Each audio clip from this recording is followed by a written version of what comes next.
I have directed and ordered that the Ministry of the National Treasury, as well as the ministry responsible for housing, to move to Parliament for a revision of the legal requirement in respect of the Housing Fund levy to make the contribution voluntary, and this should happen with immediate effect.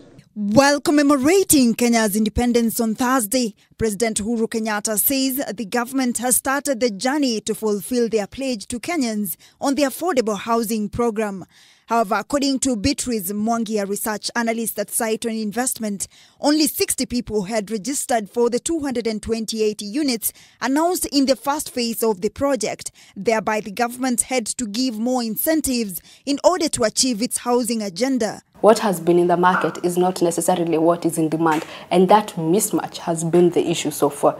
So if you look at developments that we have currently in the market, if you look around, they are mainly in the high-end market.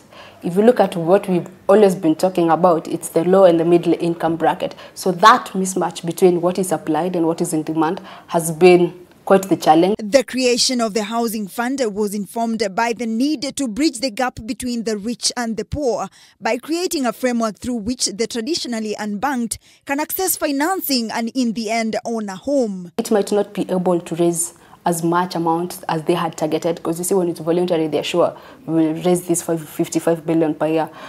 Maybe if the registration is not as good, we might not be able to get to that amount. However, according to residents in Nairobi, such incentives will still stall in Parliament while the struggle to access better housing continues. Na sana hii inakuanga ni political rhetoric ambao kwa Wakenya wengi hawajui, ambao ni siasa ya kutongoza wenye voters ili wampigie kura, na lakini katika maoni yangu sioni kama itatendeka kulingana na uchumi vile iko. Kenyans are now keen on whether the government will manage to bridge the gap, especially in provision of affordable housing.